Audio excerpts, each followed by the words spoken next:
चंगाई, छुटकारा, पाप क्षमा, आनंद, शांति, अनंत जीवन, यह है ऐलान मसीह के क्रूस का। वह क्रूस जो गए 2000 वर्ष से पापी और कमजोर इंसान के लिए सामर्थ बन चुका है। परमेश्वर का पुत्र यीशु मसीह इंसान बनकर 2000 साल पहले धरती पर आया और पापियों की मुक्ति के लिए क्रूस पर बलिदान किया और स्वर्ग के आशीषों को हम पापियों के लिए धरती पर लाया। इसलिए बाइबल कहती है कि परमेश्वर ने जगत से इतना प्रेम रखा कि उसने अपना इकलौता पुत्र दे दिया, ताकि जो कोई उस पर विश्वास करे वह नष्ट ना हो परंतु अनंत जीवन पाए।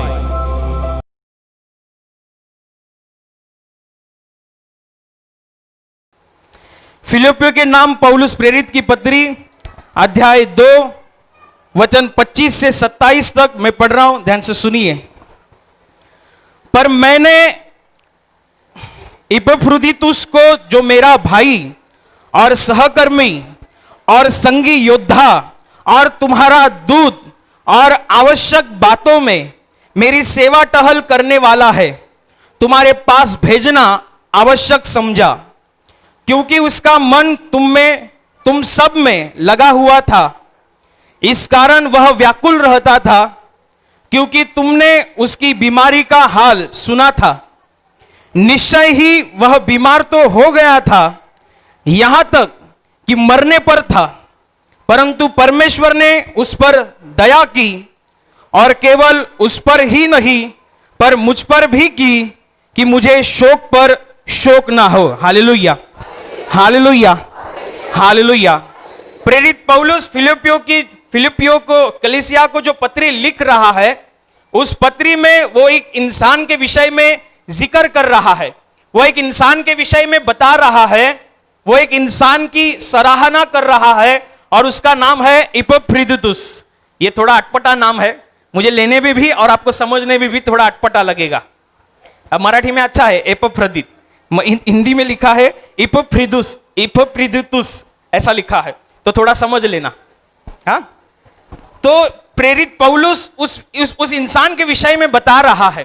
प्रेरित पौलुस कौन है? प्रेरित पौलुस यीशु मसीह का चेला है, और जिसने पूरे बाइबल में तूफान की रीति से, तूफान की रफ्तार से जिसने कार्य किया, ये पौलुस है।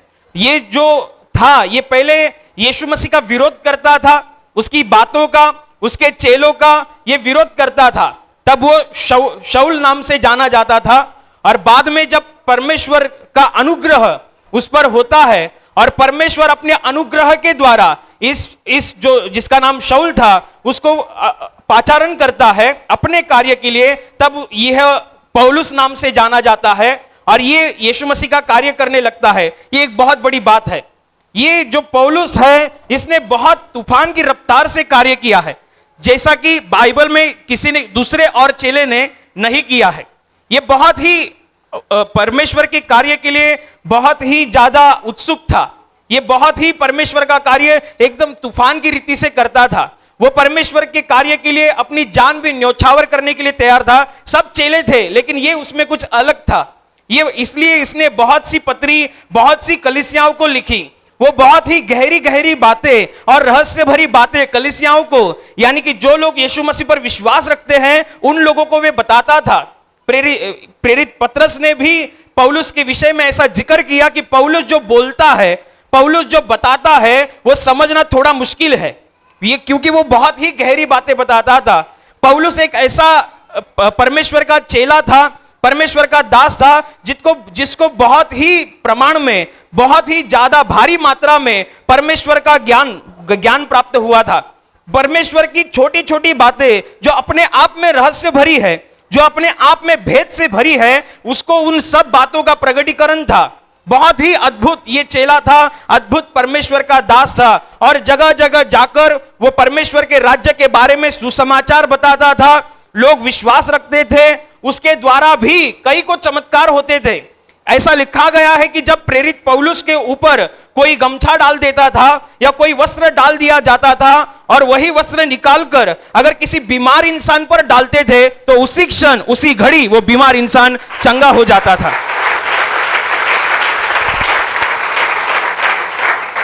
इतना सामर्थ्य से वो भरा था, परमेश्वर की सामर्थ्य से, क्योंकि वो परमेश्वर के लिए बहुत ही उत्सुक था, बहुत ही चेतना से भरा हुआ था। वो परमेश्वर के लिए आगे पीछे कुछ नहीं देखता था। परमेश्वर परमेश्वर परमेश्वर, यही एकमात्र गणित उसके जीवन में था। और लोगों की रूह परमेश्वर के लिए बचाई जा सके, लोगों को परमेश्वर के पास ला सके, इसके लिए वो ज्यादा काम करता था। एक गांव से दूसरे गांव, दूसरे गांव से तीसरे गांव, जैसे यीशु मसीह करता था, उसी रीति से ये पौलुस भी कार्य करता था। यीशु का सुसमाचार बताता था, लोगों को यह समझाता था कि देखो, तुम्हारे पापों के लिए परमेश्वर का पुत्र जिसने सलीब पर जान दी है, अगर उस पर तुम विश्वास करोगे तो तुम्हारी पापों की क्षमा होगी और तुम स्वर्ग के लिए पात्र ठहराए जाओगे। वो इतना तूफान की रीति से कार्य करता था, इतना वो परमेश्वर के कार्य के लिए उत्सुक था, परमेश्वर के लिए आत्माओं को बचाने के इस कार्य में वो इतना उत्सुक था कि उसकी पसीने की भी एक कीमत थी। कि लोग उसके ऊपर जब गमछा डालते थे या कोई वस्त्र डालते थे, तो उस गमछे को या उस वस्त्र को एक सामर्थ्य प्राप्त होती थी, अपने आप में वो सामर्थ्य से भर जाता था। और वही वस्त्र और गमछा अगर किसी बीमार इंसान के शरीर पर डाल दिया जाए तो वो भी चंगा हो जाता था। ऐसे असाधारण चमत्कार भी परमेश्वर प्रेरित पौलुस के द्वारा करता था। परमेश्वर ये दिखाना चाहता था, परमेश्वर ये अपने लोगों को बताना चाहता था, ये सिखाना और समझाना चाहता था कि जो लोग परमेश्वर का कार्य करते हैं, जो लोग परमेश्वर की बाट जोते हैं, जो लोग परमेश्वर के लिए रूहें बचाते हैं, उनकी पसीने की भी एक कीमत होती है। क्योंकि जब गमछा उसके शरीर पर डाला जाता है, वस्त्र उसके शरीर पर डाला जाता है, तो उसके शरीर से जो पसीना निकलता है, उस पसीने की भी परमेश्वर के राज्य में कीमत थी।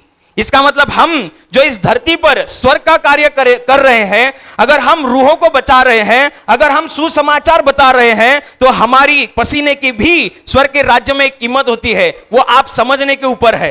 अगर आपको वो गहरी बात आत्मा में पता चली, या अगर आपने उस गहरी बात को आत्मा में समझ लिया, तो आपको समझेगा कि प्रेरित पौलुस के द्वारा जो गमछा और वस्त्र डाले जाते थे, लोग चंगे होते थे, क्योंकि उस वस्त्र में उस जो वस्त्र है, जो गमछा है, उसको वो पसीना लगता था। और पसीने की परमेश्वर के राज्य में उसके कार्य के लिए जो बहाया गया पसीना है, उस पसीने की परमेश्वर के राज्य में एक बहुत बड़ी कीमत है। और उसी के द्वारा परमेश्वर बहुत से कार्य करता था, बहुत से लोगों को उसने बचाया, बहुत सी रूहें उसने बचाई, कलीसियाओं का निर्माण किया, और बहुत ही उसने काम किया। और कलीसियाओं को वो पत्र लिखता था, कलीसियाओं को वो गहरी बातें, रहस्य भरी बातें सिखाता था। कलीसिया यानी हम जो परमेश्वर के नाम में इकट्ठा हुए हैं, परमेश्वर की आराधना कर रहे हैं, परमेश्वर के अद्भुत कामों को अपनी आंखों से देख रहे हैं, और परमेश्वर की आशीषों की बाट जो रहे हैं, वे हम कलीसिया है। तो हम परमेश्वर हमें प्रेरित पौलुस सिखा रहा है। वैसे ही फिलिपियों की जो कलीसिया है, उन कलीसियाओं को ये प्रेरित पौलुस एक इंसान के विषय में बता रहा है, एक इंसान के विषय में वो जिक्र कर रहा है, वो उसकी सराहना कर रहा है, जिसका नाम है इपफ्रिदुतुस। और उसके विषय में वो कह रहा है कि देखो, ये मेरा भाई है, देखो ये मेरा सहकर्मी सहयोगी है, ये मेरा सहयोद्धा है, और ये मेरी आवश्यक बातों में मेरी सेवा टहल करने वाला है, और हर बात में वो मेरी मदद करता है। और एक दिन ऐसा भी आया है कि वो बीमार था।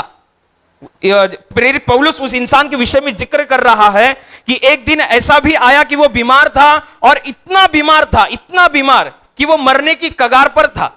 वो उस कलीसिया को बता रहा है, उन फिलिपियोस की विश्वासियों को वो बता रहा है कि तुमने उसके विषय में जो सुना है, वो मेरा भाई है, वो मेरा सहयोगी सहकर्मी है, वो मेरा संग मेरे साथ लड़ने वाला, मेरा संग योद्धा है, वो मेरी सेवा टहल करने वाला है, वो तुम्हारा दूत है। उसके विषय में प्रेरित पौलुस कलीसिया को बता रहा है। विश्वासियों को बता रहा है, उसकी सराहना कर रहा है, और वो ये कह रहा है कि एक दिन उसके एक क्षण उसके जीवन में ऐसा भी आया कि वो मरने वाला था। वो बहुत ही बीमार था, इतना बीमार कि वो मरने की कगार पर था। विश्वासियों लोगों को उसके विषय में पता था, प्रेरित पौलुस को भी पता था, लेकिन प्रेरित पौलुस ने आगे जाकर उसके विषय में यह कहा कि परमेश्वर ने स्वर्ग से उसके ऊपर दया की, और उस दया के अनुसार वो मरा नहीं, वो फिर से जीवित था। मरने की कगार पर होने वाली बीमारी से वो पीड़ित था। वो बीमारी से वो चंगा हो चुका था, और फिर से उसी रफ्तार से, उसी उत्तेजना से वो प्रेरित पौलुस के साथ अभी कार्य कर रहा था। प्रेरित पौलुस उसके विषय में जो बता रहा है बहुत ही अद्भुत घटना है। प्रेरित पौलुस ये कह रहा है कि परमेश्वर ने स्वर्ग से उसके ऊपर दया की है, और उस दया के वजह से जो ये मरने वाला था, वो जो बीमारी उसे मारने वाली थी, जो बीमारी उसे नष्ट करने वाली थी, वो बीमारी अपने आप में ही नष्ट हो गई और उसकी मृत्यु टल गई। वो अभी जीवित है और वो मेरे साथ कार्य कर रहा है। प्रेरित पौलुस आगे जाके ये भी बताता है कि उसके ऊपर दया हुई, ऐसा ही नहीं मुझ पर भी दया हुई। क्यों? क्योंकि मुझे शोक पर शोक ना हो।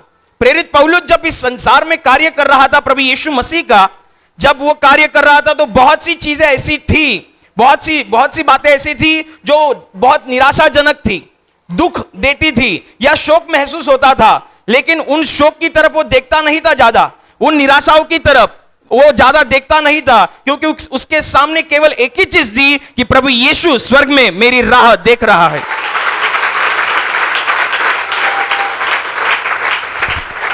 तो ये कार्य करते वक्त बहुत सी निराशाओं का सामना करना पड़ता है, ये कार्य करते वक्त बहुत ही शोक का सामना करना पड़ता है, बहुत ही कठिनाइयों का सामना करना पड़ता है। अगर मैं परमेश्वर का कार्य कर रहा हूं और उस कार्य करते समय अगर कोई मुझे शोक है, कोई परेशानी या कोई निराशा है, और मुझे ये पता चले कि मेरे साथ जो काम करने वाला इंसान है, मेरे साथ जो मेरा सहयोगी है, मेरे साथ जैसे भाई के जैसे रहता है वैसे इंसान है, मेरा जो सहकर्मी है, आवश्यक बातों में मेरी मदद करने वाला इंसान है, अगर वो मर गया तो मुझे और टेंशन में टेंशन हो जाएगा, और शोक पर शोक होगा, और मैं निराशा में और निराशा आएगी। तो परमेश्वर ने उस पर दया की, लेकिन मुझ पर भी की, ताकि मैं और शोक पर शोक ना कर सकूं। परमेश्वर ने उसके विषय में जो कार्य किया है, यह प्रेरित पौलुस बता रहा है उस इंसान के विषय में जिसका नाम इपफ्रुदीतुस है, और उसके विषय में बता रहा है कि उसके जीवन में एक क्षण ऐसा भी है कि बीमारी उसे मारने वाली थी, वो बीमारी में मर जाने वाला था, वो बीमारी से मरने की कगार पर था, लेकिन परमेश्वर ने उसके ऊपर दया की। क्यों दया की, यह समझना बहुत ही अनिवार्य है, यह समझना अभी आवश्यक है कि परमेश्वर ने उसके ऊपर दया की। क्या ऐसा था उसके जीवन में, क्या ऐसी था, क्या उसकी जीवन की शैली थी कि जिससे परमेश्वर ने स्वर्ग से उसके ऊपर दया की। प्रार्थना का जिक्र नहीं किया है उसमें कि हमने प्रार्थना की तो वो जिया, ऐसा प्रार्थना का जिक्र नहीं है, लेकिन बाइबल यो कहती है कि परमेश्वर ने उस पर दया की। जो बीमारी उसे मारने वाली थी, जिस बीमारी से वो खुद नष्ट होने वाला था, वो बीमारी उसे नष्ट नहीं कर पाई, उसे मार नहीं पाई, तो बीमारी अपने आप में नष्ट हो गई और वो अपनी बीमारी से चंगा हो गया। क्यों? क्योंकि परमेश्वर ने स्वर्ग से दया की। तो क्योंकि ये हम विस्तार से समझेंगे। प्रेरित पौलुस जब इस इंसान के विषय में बता रहा है, प्रेरित पौलुस जब इस इंसान की सराहना कर रहा है, तो आप इसकी विषय में जो बातें कही गई है बाइबल में, उसको थोड़ा ध्यान से समझो कि जब प्रेरित पौलुस इस इंसान के विषय में विश्वासियों के सामने जब जिक्र करता है, तो वह कहता है ये मेरा भाई है। जैसा एक भाई अपने सगे भाई से जैसा प्रेम रखता है, जैसा बर्ताव रखता है, अपने भाई को तकलीफ में देखकर खुद चैन से नहीं बैठता, उस रीति से वो मेरे साथ रहता है। कौन? इपफ्रुदीतुस नामक इंसान प्रेरित पौलुस के साथ एक भाई के समान रहता है, इसलिए प्रेरित पौलुस कहता है ये मेरा भाई है। और बाइबल में आगे जाके ये भी कहा है कि वो मेरा सहयोगी है, सहयोगी, सहकर्मी। प्रेरित पौलुस जब इस संसार में प्रभु यीशु मसीह का कार्य कर रहा था, तो बहुत सी चीजें उसके साथ साथ वो कर रहा था। लोगों को सुसमाचार बताता था, लोगों को मन फिराने की बातें बताता था। इतना ही नहीं, वो भलाई के काम करता था, पवित्र जनों की आवश्यकताओं को, जरूरतों को वो पूरा करता था। गोर गरीबों को कुछ अच्छा मिले, कुछ आर्थिक सहायता मिले, इसलिए वो चंदा इकट्ठा करता था। ऐसी बहुत से अच्छे काम प्रेरित पौलुस करता था। और इन सब अच्छे कामों में ये इपिफ्रुदुस नामक इंसान सहयोगी था, सहकर्मी था। इसका मतलब अगर प्रेरित पौलुस अगर गौर गरीबों को कुछ आर्थिक सहायता मिले, मदद मिले, इसलिए अगर वो चंदा इकट्ठा करने के काम में लग गया होगा तो ये उसके साथ जाता था, क्योंकि वो उसका सहयोगी था, सहकर्मी था। अगर किसी पवित्र जनों की आवश्यकताओं को पूरा करना है और उस स्थान पर जाना है तो वो भी उसके साथ वहां जाता था। जो कुछ भी प्रेरित पौलुस इस संसार में परमेश्वर के मार्गदर्शन के अनुसार कार्य करता था, उन सभी कार्यों में यह इंसान उसके सहयोगी था, सहकर्मी था। चाहे भलाई के काम करने हो तो वो ये उसके साथ था, ये सहयोगी था, सहकर्मी था। प्रेरित पौलुस उसकी सराहना करता है कि हर एक बात में उसकी मुझे मदद मिलती थी, हर एक बात में वो मेरे इस्तेमाल में आता है। और तीसरी बात यो कहता है वो मेरा संगी योद्धा है। संगी योद्धा यानी परमेश्वर का कार्य उस समय पर जब परमेश्वर का कार्य होता था तो बहुत विरोध करते थे। अभी ये पौलुस अभी परमेश्वर में है, लेकिन जब ये इसको परमेश्वर ने पाचारण नहीं किया था, परमेश्वर का अनुग्रह उस पर नहीं हुआ था, तब ये खुद लोगों परमेश्वर पर विश्वास रखने वाले लोगों को वो तकलीफ देता था, लोगों से वो बुरा बर्ताव करता था। और अभी अपने आप में परमेश्वर ने उसके ऊपर अनुग्रह किया और अभी ये परमेश्वर का कार्य कर रहा है। जब ये कार्य करने लगा तब भी बहुत से लोगों ने उसको तकलीफ देनी चाहिए। उसने अपने दुख के विषय में बहुत ही अच्छा वर्णन बाइबल में कर रखा है कि कितनी बार उसे पथराव हुआ, कितनी बार उसे समंदर के पानी में रहना पड़ा, कितनी बार उसे बिन खाने का रहना पड़ा, कितनी बार उसे बिन कपड़े का रहना पड़ा। बहुत दुख उठाए उसने परमेश्वर के कार्य के लिए, बहुत दुख उठाए उसने परमेश्वर का जो स्वर्ग का कार्य है वो आगे बढ़ने के लिए। और उन सब कार्यों में ये भी एक इंसान था जिसकी मदद होती थी, ये भी संगी योद्धा था। अगर कोई तकलीफ आए और प्रेरित पौलुस उस तकलीफ से जूझ रहा है तो ये पीछे नहीं हटता था, ये भी उसके साथ कंधे से कंधा मिलाकर काम करता था। सही में अनुग्रह प्रेरित पौलुस पर था, ये उसके साथ था, ये उसकी मदद करता था, ये संगी योद्धा था। चाहे कितनी भी परेशानी होने दो, प्रेरित पौलुस परमेश्वर पर विश्वास रखते हुए अगर उस समस्या को मुंह तोड़ जवाब दे रहा है तो मैं भी नहीं हटूंगा, मैं भी उससे कंधे से कंधा मिलाऊंगा, मैं भी काम करूंगा। बाइबल आगे जाके ये बताती है कि आवश्यकताओं की बातों में वो मेरी सहायता करता था। जो चीजें प्रेरित पौलुस को लगने वाली है, जो चीजें प्रेरित पौलुस के लिए जरूरत है, उन चीजों का वो इंतजाम करता था, उन चीजों की वो व्यवस्था को लगाता था। ऐसी बहुत सी चीजों में इस इंसान को प्रेरित पौलुस मदद में आता था, प्रेरित पौलुस के वो मदद में आता था। बहुत सी चीजों में उसके जीवन में केवल एक भूमिका नहीं थी कि मैं परमेश्वर यीशु मसीह पर विश्वास रखने वाला इंसान हूं, ये एक ही भूमिका नहीं है। उसके जीवन में खाली ये एक ही टारगेट नहीं है, उसके जीवन में बहुत सारी भूमिकाएं हैं। एक विश्वासी जो परमेश्वर पर तहे दिल से विश्वास करता है, उस विश्वासी के कई को भूमिकाएं होती है। केवल प्रार्थना करना यह भूमिका नहीं होती, केवल बाइबल पढ़ना यह भूमिका नहीं होती। केवल एक भूमिका को लेकर आप मत बैठो। ये जो इंसान है जिसके विषय में प्रेरित पौलुस बता रहा है, इपिफ्रुदुस नामक इंसान के विषय में, यह केवल विश्वासी नहीं था, ये प्रेरित पौलुस उसका जिक्र कर रहा है, ये मेरा भाई था। जैसे भाई एक भाई का ख्याल रखता है, जैसे वो तकलीफ में नहीं देख सकता, चैन से नहीं बैठ सकता, वैसे वो मुझसे प्यार करता है, वैसे बर्ताव करता है। सहकर्मी, मैंने आपको बताया, वो हर एक चीज में उसके साथ हर काम में रहता था। संगी योद्धा, परेशानी आए, प्रेरित पौलुस लड़ रहा है, मैं भी लड़ूंगा, मैं भी उसके इस्तेमाल में आऊंगा। हर एक चीज में वो प्रेरित पौलुस की स्वर्ग के कार्य में मदद करता था। और उसकी जो अलग अलग भूमिकाएं हैं, उन अलग अलग भूमिकाओं को प्रेरित पौलुस यहां पर बयां कर रहा है। प्रेरित पौलुस यहां पर उसका जिक्र कर रहा है कि देखो उस इंसान के विषय में कि जो मेरा भाई, मेरा सहकर्मी, मेरा संगी योद्धा और तुम्हारा दूत यानी कि संदेशवाहक। तब टेलीफोन नहीं होते था, मोबाइल नहीं होता था, व्हाट्सएप नहीं होता था कि प्रेरित पौलुस एक जगह ज्यादा दिन रहता नहीं था, वो गांव जाता था, नगर जाता था। तो अगर दूसरे गांव में होगा और कोई संदेश उस फिलिप्पियोस की कलीसियाओं को बताना होगा तो मोबाइल से वो फोन करके बताता नहीं था, व्हाट्सएप करके बताता नहीं था, वो उसको भेजता था, क्योंकि उसे ऐसे लगता था कि यही सही इंसान है कि मैं जो बोलूंगा वैसे का वैसा ही वो वहां जाके बोलेगा। मुझे जो उनसे कहना है जो बताना है, जो समझाना है, जो सिखाना है, जो कुछ भी है मैं इससे बोलूंगा, ये जैसा का तैसा जो का त्यो वहां जाकर बताएगा। वो अपने आप का मसाला नहीं डालेगा उसमें, जो मैंने कहा है वही जाकर वो उनको बताएगा, समझाएगा, सिखाएगा। वो दूत है, वो कलीसिया को बता रहा है, ये तुम्हारा संदेश वाहक है। तो लंबा सफर कितना भी होने दो, वो करता था, क्योंकि वो प्रेरित पौलुस की इस्तेमाल में आना जानता था। वे परमेश्वर के दास के प्रति इस्तेमाल में आना जानता था। वे परमेश्वर की मदद के प्रति इस्तेमाल में आना जानता था, और यही उसकी बातें थी और उसने वो कही। उसकी बहुत सी भूमिकाएं थी। एक विश्वासी केवल एक विश्वासी की भूमिका नहीं है, उसके पीछे बहुत सी भूमिकाएं होती है। उसके जीवन के बहुत सारे रोल है। उसके जीवन में एक खुद का अपना परमेश्वरीय रिकॉर्ड है। और जब वह इंसान जब बीमार था, मरने की कगार पर था, तब परमेश्वर ने स्वर्ग से देखा कि ये वही इंसान है जो मेरी दास को मदद करता है, ये वही इंसान है जो मेरे दास के लिए काम करता है, उसके इस्तेमाल में आता है, और जो मैं स्वर्ग का कार्य मेरे दास के हाथ में सौंपा है, उस काम में ये इसकी मदद करता है। तो बाइबल ये कहती है कि परमेश्वर ने स्वर्ग से उसके ऊपर दया की और उसकी वो बीमारी उसी से निकल गई, वो चंगा हो गया।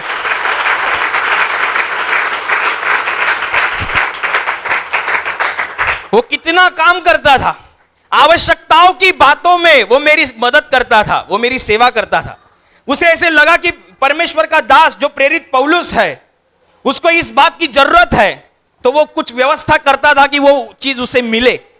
कुछ बातों की उसको जरूरत है, आवश्यकता है, तो वो व्यवस्था करता था। उसके जीवन के कई सारे रोल थे, जिसका नाम है इपिफ्रुदितुस।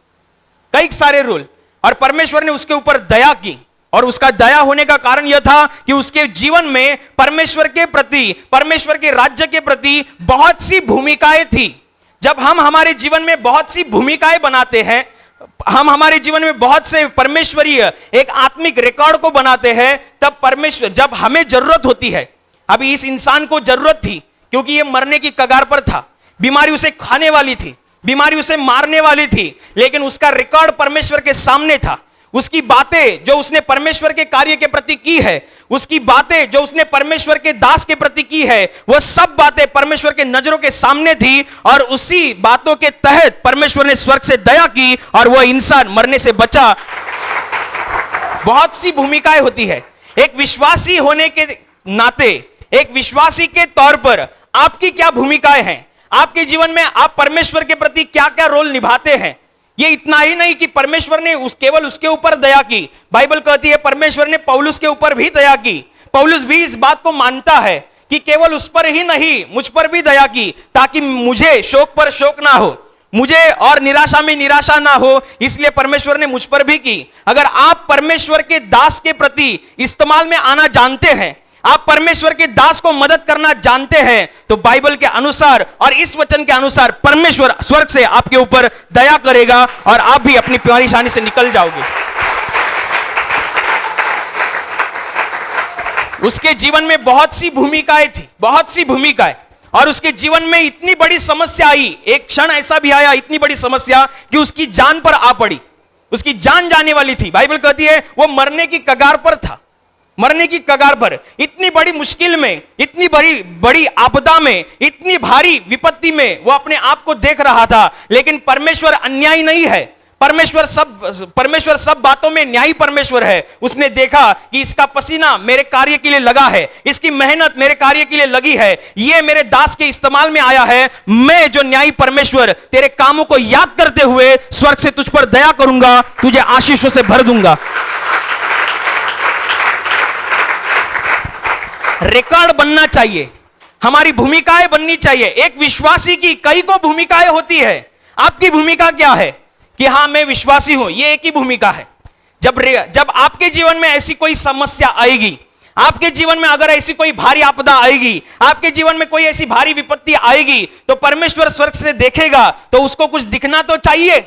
आप क्या दिखाएंगे? क्या रिकॉर्ड बनाया है? मैंने बनाया है, पहला 1 बीघा जमीन थी, अभी 2 बीघा ली है। पहला में 2 तोला सोना था, अभी 4 तोला किया है। अभी पहला 1 रूम था, अभी 3 रूम लिया है। ये रिकॉर्ड तुम परमेश्वर को दिखाओगे और परमेश्वर बोलेगा नहीं बहुत अच्छा काम किया। पहले तुझे 5,000 पगार था, अभी 10,000 हो गया, ये तुम्हारा रिकॉर्ड है। पहला 1 बीघा जमीन थी, 2 बीघा ली है, ये तुम्हारा रिकॉर्ड है।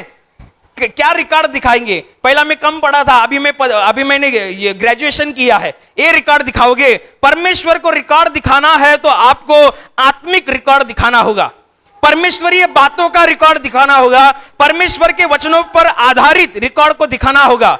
अपनी भूमिकाएं परमेश्वर के वचनों पर आधारित जो है उसे दिखाओ। जो आपने इस संसार में जितना कुछ प्राप्त किया, जितना कुछ अपने आप में लिया, वो परमेश्वर को मत दिखाओ, उससे कुछ नहीं होता। कि आप बोलेंगे कि पहला 1 लाख थे, अभी मैंने एफडी की है, 5 साल बाद वो 2 लाख हो जाएंगे। प्रभु ये मेरा रिकॉर्ड है। अभी मैंने सोने की कीमत कम हुई थी तो पहला 2 तोला सोना था, अभी 10 तोला किया है, तो ये रिकॉर्ड कुछ काम का नहीं। बाइबल में कहीं भी नहीं लिखा कि तुम सोना बनाओ करके अपने आप के लिए, ऐसा कहीं भी नहीं लिखा। बाइबल तो यह कहती है कि संपत्ति को तुम अगर जमा करते हो तो यहां पर नहीं, स्वर्ग में जमा करो, ऐसा बाइबल कहती है।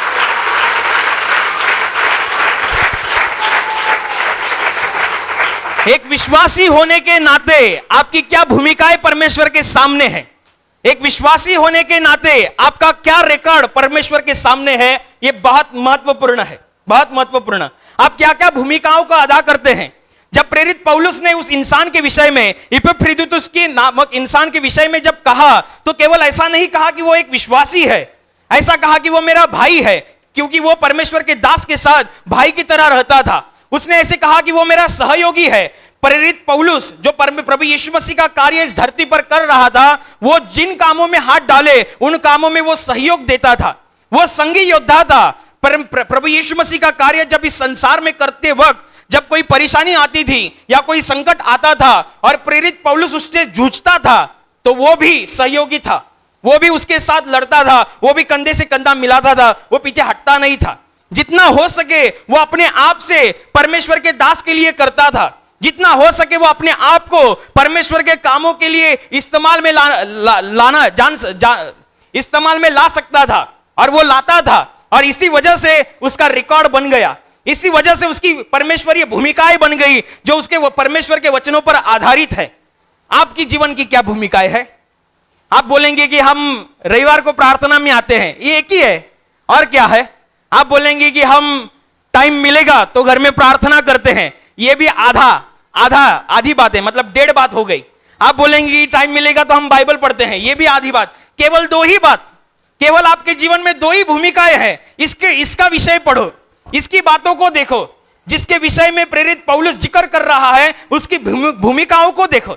भूमिकाएं जब बताता है, वो मेरा भाई, वो मेरा सहयोगी, वो मेरा सहकर्मी, वो मेरा संगी योद्धा, आवश्यकताओं की बातों में मुझे मदद करने वाला, मेरी जरूरतों को पूरा करने वाला, ये जो एक उसकी पहचान है, उस पहचान के पीछे बहुत सारी मेहनत है। इपफ्रुदीतुस नामक इंसान जब परमेश्वर का दास प्रेरित पौलुस के साथ अगर सहयोगी था, तो हम ये सहयोगी केवल एक शब्द को सुनते हैं, लेकिन सहयोगी होने के लिए बहुत मेहनत उसने की है। जब हम परमेश्वर, तो वे उस कलीसियाओं के प्रति दूत था, जब हम ये सुनते हैं तो बहुत सी मेहनत है। अगर किसी को कहा जाए कि 3 दिन लगातार प्रार्थना में आओ, अरे हमें छुट्टी नहीं मिलती, हमें छुट्टी नहीं मिलती, रविवार को छुट्टी रहती, हम आते हैं, ऐसा होता है। लेकिन जब प्रेरित पौलुस इपफ्रुदीतुस को बताता होगा कि उस कलीसिया को जाकर मुझे संदेश बताना है, उनको ये बताना है, मुझे ये उनको बताना था, ये मैं बोलना उनसे रह गया, क्या तुम जाओगे? इपफ्रुदीतुस बोलता है हाँ मैं जाऊंगा, क्योंकि वो परमेश्वर के दास के काम के प्रति इस्तेमाल में आना जानता था, वे परमेश्वर के कामों के प्रति इस्तेमाल में आना जानता था, वो अपना रिकॉर्ड बनाना जानता था, वो अपनी विश्वास भरी भूमिकाओं को परमेश्वर के सामने रखना जानता था, और इसी वजह से उसकी जीवन की भारी आपदा में भी वो परमेश्वर की दया को प्राप्त कर सका, परमेश्वर की दया का अनुभव कर सका।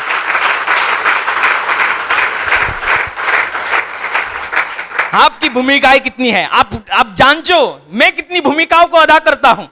क्या मैं केवल मैं कितनी रविवार को मैं प्रार्थना में आता हूं इसलिए मुझे चंगा कर, मैं टाइम मिला तो प्रार्थना करता हूं मुझे चंगा कर? नहीं, ये तो छोटी छोटी बातें हैं। इसके विषय में जब आप पढ़ते हैं तो ध्यान देना, उस मौत उसके दरवाजे पर खड़ी थी, वो खुद मौत के दरवाजे पर खड़ा था, बीमारी उसको निगलने वाली थी, बीमारी उसको मारने वाली थी, इतना वो मरने की कगार पर था। उस समय दया हुई। क्या आप इस बात को अपने आप में महसूस करेंगे कि मेरे जीवन में भी ऐसी कभी आपदा आई, मेरे जीवन में भी ऐसी कभी मुसीबत या समस्याएं आई तो मैं परमेश्वर के सामने जब खड़ा रहूंगा तो परमेश्वर के सामने बोलने के लिए मेरे पास भी कुछ होना चाहिए। क्या बोलेंगे आप? मैं रविवार को प्रार्थना में आता हूं, प्रभु मुझे मरने से बचा। रिकॉर्ड कितना मजबूत होना चाहिए, जितना रिकॉर्ड मजबूत होगा उतनी आशीषों को आप स्वर्ग से अनुभव कर सकेंगे।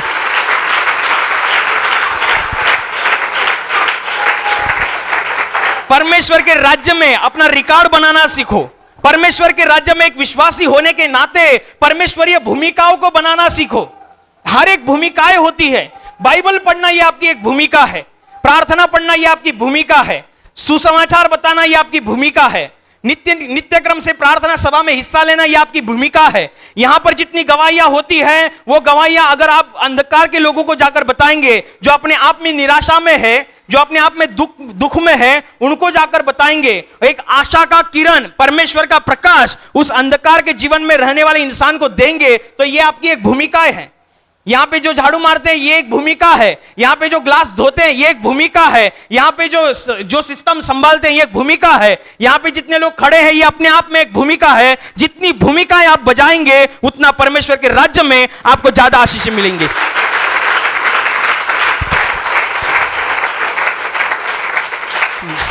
भूमिकाओं को निभाओ, भूमिका को निभाना पड़ता है। बस में जाते समय अगर किसी ने जगह नहीं दी तो कुड़कुड़ाने लगते हैं, इसको समझता नहीं, ऐसा नहीं वैसा नहीं, अरे जाने दो, चलो तुम्हारे लिए मैं खड़ा रहता हूं, ऐसा बोलना सीखो। तो ये अपने आप में क्या है? एक भूमिका है। आप परमेश्वर के सामने भूमिकाओं को बना सकते हैं। परमेश्वरीय, जितना परमेश्वर के वचनों में लिखा है उतना अपने आप को परमेश्वर के सामने जाया करो, उतना अपने आप को परमेश्वर के सामने प्रकट करो, परमेश्वर के सामने अपने रिकॉर्ड को बनाओ, ताकि जब कहीं भारी विपदा आए, जब कहीं भारी परेशानी आए तो 2 मिनट की प्रार्थना काम नहीं करेगी, 2 मिनट का बाइबल पढ़ना काम नहीं करेगा। हाथ जोड़ खाली कि कई लोग इतना ऐसा करते हैं, नहाने के बाद फोटो के सामने ऐसा हाथ जोड़ते हैं, हो गया चलो प्रार्थना, वो में हाथ जोड़ा ना उतना ही काफी है, उतना में वो समझ लेगा। अरे वो तो समझेगा ही, वो समझने वाला परमेश्वर है, उसकी बुद्धि बहुत ज्यादा है, तुम उसको सिखाने मत जाओ, वो बहुत ज्ञानी इंसान है, बाइबल वो बहुत ज्ञानी है, ये सारा संसार उसके ज्ञान के प्रति गवाही देता है।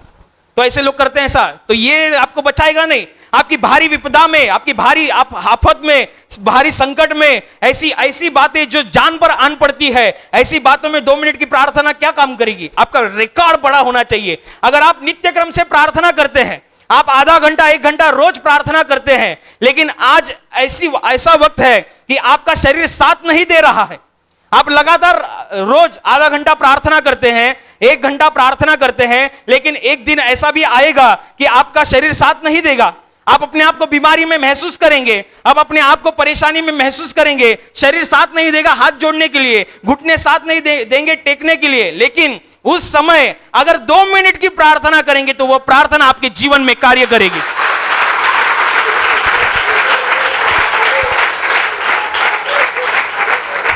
क्यों? क्योंकि परमेश्वर जानता है ये मेरे साथ वफादार है, ये रोज मेरे आधा घंटा मेरी उपस्थिति में रहता है, ये रोज आधा घंटा मेरे साथ सहभागिता करता है, ये रोज आधा घंटा मेरी हुजूरी में रहता है। आज उसको हो नहीं रहा है, आज उसको जम नहीं रहा है, लेकिन मैं तेरा परमेश्वर, मैं तेरा स्वर्गीय बाप जानता हूं, मैं तेरी 2 मिनट की प्रार्थना सुनूंगा।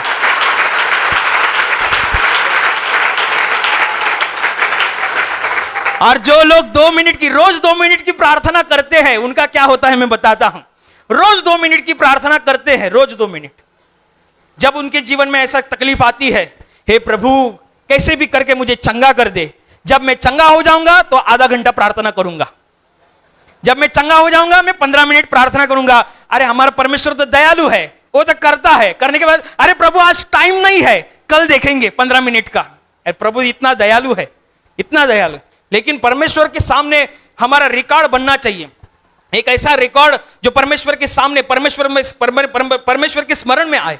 बाइबल में पुराने नियम में ऐसी ही एक बात है, ऐसी ही एक घटना है हिजकिय्याह नामक राजा के प्रति।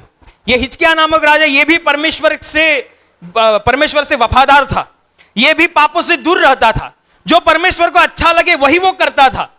और एक दफा ऐसे भी होता है कि उसकी फोड़ों की बीमारी होती है, और फोड़ों की बीमारी की वजह से वो मरने वाला था। तो परमेश्वर ने आमोस का पुत्र यशायाह नबी के द्वारा उस हिजकिय्याह राजा को बताया कि इस बीमारी में तुम मरने वाले हो, इसलिए तुम्हें जो अपने घराने से जो कुछ भी बातचीत करनी है, जो कुछ भी आज्ञा देनी है, जो कुछ भी उनको बताना है, वो बता दो। देखो परमेश्वर कितना महान है, वो मरने से पहले ही परमेश्वर उसको बता रहा है कि इसी बीमारी में तुम्हारा अंत होगा, इसी बीमारी में तुम मरने वाले हो। तो इससे पहले तुम अपने लोगों से जो कुछ भी बोलना है, जो कुछ भी समझाना है, सिखाना है, सब बोल दो। और यशायाह नबी वहां से निकल जाता है, और ये हिजकिय्याह राजा जो बीमारी से पीड़ित था, जो फोड़ों की बीमारी से पीड़ित था, वो दीवार की तरफ अपना मुंह करता है और रो कर फुटफुटाकर रो कर वो परमेश्वर से विनती करता है कि हे परमेश्वर, स्मरण कर कि कैसे मैंने सच्चाई से और पूरे मन से तेरे सम्मुख आकर मैंने कितने भलाई के काम किए। इन कामों को याद कर, हर एक कामों को वो परमेश्वर के सामने रखता था। हर एक जो वो परमेश्वर के राह पर जैसा वो चला, जैसे सच्चाई से वो चला, वो परमेश्वर के सामने रखता था और कहता था इसे स्मरण कर, इसे स्मरण कर, इसे स्मरण कर। तो जिस नबी के द्वारा परमेश्वर ने हिजकिय्याह को बताया था कि तू इसी बीमारी में मरने वाला है, वो हिजकिय्याह को बताकर जा रहा था। वो आंगन में पहुंचा भी नहीं था कि परमेश्वर ने वापस से उससे कहा कि वापस से लौट जा और मेरी जो प्रजा का जो प्रधान है हिजकिय्याह, उसको ये बता कि परमेश्वर ने तेरी प्रार्थना को सुना है, तेरे कामों को परमेश्वर ने स्मरण किया है। जा, तेरी आयु 15 वर्ष बढ़ जाती है तो 15 वर्ष आगे जिएगा।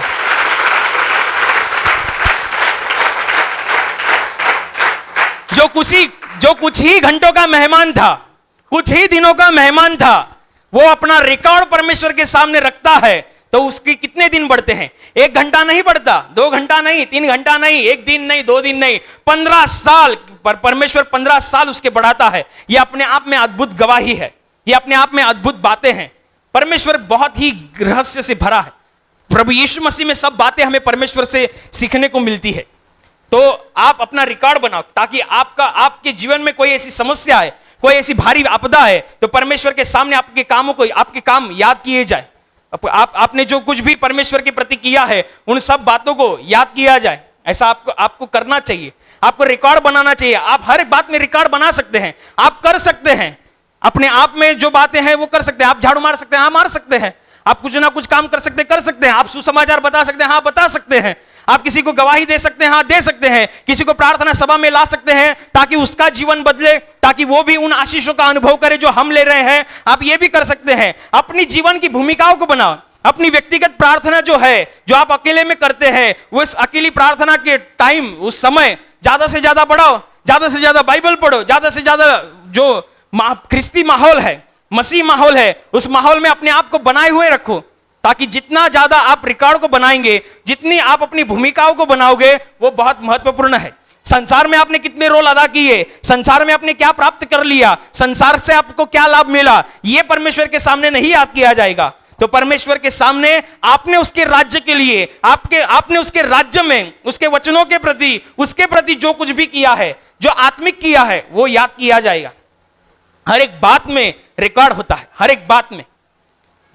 तो अपने आप में आप रिकॉर्ड बनाना सीखो, अपने आप में आप परमेश्वर के प्रति रिकॉर्ड बनाना सीखो। और जब रिकॉर्ड बनता है तो इसका मतलब यह है, जब हम परमेश्वर के राज्य में किसी भूमिका को अदा करते हैं, जब हम परमेश्वर के राज्य में किसी भूमिका को अदा करते हुए उस भूमिका के बीज को परमेश्वर के राज्य में बोते हैं, तो हमारा यह भी कर्तव्य होता है कि वो बीज खराब ना हो, वो भूमिका खराब ना हो। आप परमेश्वर के प्रति भूमिकाएं करते हैं, लेकिन अपने मर्जी से जिएंगे, अपने मर्जी से बातचीत करेंगे, ऐसा नहीं है। पाप नहीं करना, भूमिकाओं को अदा करना, लेकिन पाप नहीं करना। नहीं तो आपको ऐसे लगेगा मैं बाइबल पढ़ता हूं, मैं पाप किया तो चलता है। मैं वहां पे जाके झाड़ू मारता हूं, मैं पाप किया, चलता है। मैं वहां पे जाके चाय परोसता हूं तो मैंने झूठ बोला तो क्या हो गया? नहीं। इसका मतलब आप भूमिकाओं को तो कर रहे हैं, लेकिन उस भूमिका को भी खराब कर रहे हैं। जब हम पाप करते हैं तब हम अपने बीज को परमेश्वर के राज्य में जो हमने बोया है उसको आप खराब करेंगे। अगर जो बीज खराब हो गया तो उससे कुछ लाभ नहीं होगा, उससे कुछ आपको फायदा नहीं होगा, उससे कुछ आपको मिलेगा नहीं। दानियल नामक एक इंसान था पुराने नियम में, उसके विषय में यह कहा गया है कि उसके प्रति लोगों ने षड्यंत्र रचा, और लोगों ने षड्यंत्र रचा और उसको जो भूखे शेर थे, उन भूखे शेरों के सामने रखा गया। वो जो रूम था उसमें उसको डाला गया। लोगों ने उसके विषय में षड्यंत्र रचा था कि उसको मारना है, अगर इसको यहां से निकालना है तो हमें ऐसे बहुत लेकिन टाइम नहीं है, थोड़ा सा बताता हूं कि मारना चाहते थे और शेरों के बीच में रखा था। तो राजा जो था उसको ये अच्छा नहीं लगा था, फिर भी उसने वो फरमान छोड़ा था, वो अपना फरमान वापस नहीं ले सकता था लोगों की दबाव के कारण। तो इसलिए दानियल को भूखे शेरों के सामने रखने की उसने भी आज्ञा दी। लेकिन जब दानियल को रात में भूखे शेरों के सामने उस रूम में रखा गया, तब ये राजा अपने आप में बहुत बेचैन था। वो सोया नहीं, उसने खाना नहीं खाया, वो चैन विलास कुछ नहीं कर पाया, वो बेचैन था। जैसे ही सुबह हुई, वो राजा झट से उस रूम की तरफ जाता है जिस रूम में भूखे शेरों के सामने दानियल को रखा गया था। शोक भरी वाणी में चिल्लाकर कहता है, हे दानियल, जीवित परमेश्वर के दास, जिस परमेश्वर की तू आराधना करता है, क्या तुझे उसने बचाया क्या? अंदर से आवाज आती है, हां, जिस परमेश्वर की मैं आराधना करता हूं उसने मुझे बचाया।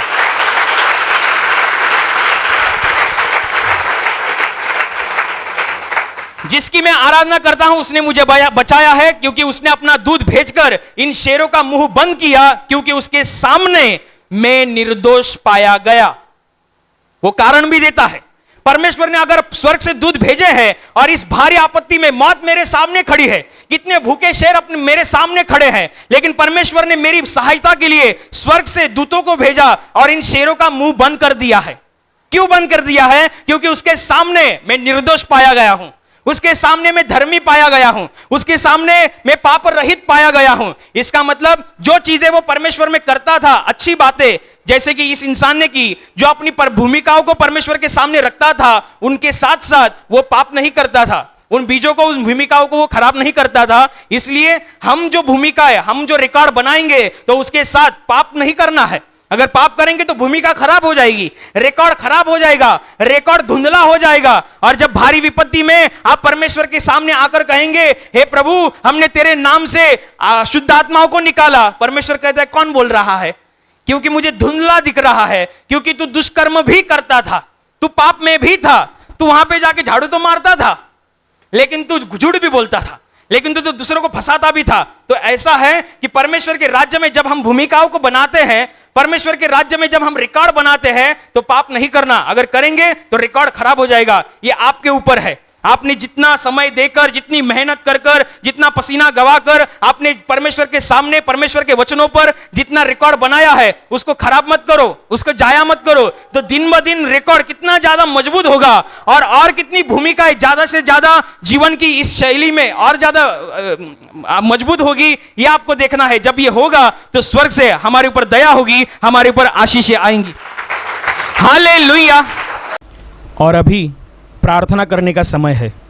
प्रभु यीशु मसीह ने कहा, यद्यपि तुम मेरे नाम से कुछ मांगोगे तो वह परमेश्वर की महिमा के लिए तुम्हें दिया जाएगा। हाँ, उसका वचन यही सत्य है। वह अपने वचनों को पूरा करना जानता है, वह अपने वचनों को पूरा करने की सामर्थ रखता है। इसलिए हम उसके वचनों पर और सामर्थ के ऊपर विश्वास रखते हुए विश्वास के द्वारा प्रार्थना करेंगे। आपके जिस हिस्से पर बीमारी है उस हिस्से पर हाथ रखिए, और वहाँ हाथ नहीं रख सकते तो अपने सीने पर हाथ रखिए। आपके जीवन में से और शरीर में से हर एक दुख, तकलीफ, बीमारी प्रभु यीशु मसीह के पवित्र नाम इसी क्षण नष्ट हो जाए। आपके जीवन के बंधन और श्राप प्रभु यीशु मसीह ने बहाए हुए पवित्र लहू के द्वारा इसी क्षण टूट जाए।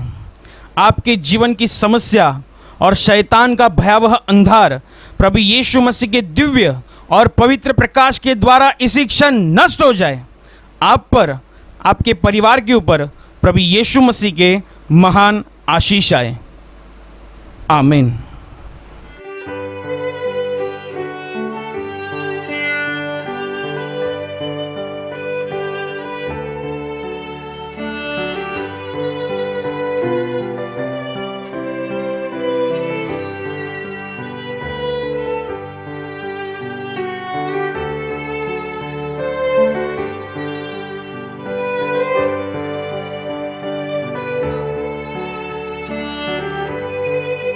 Thank you.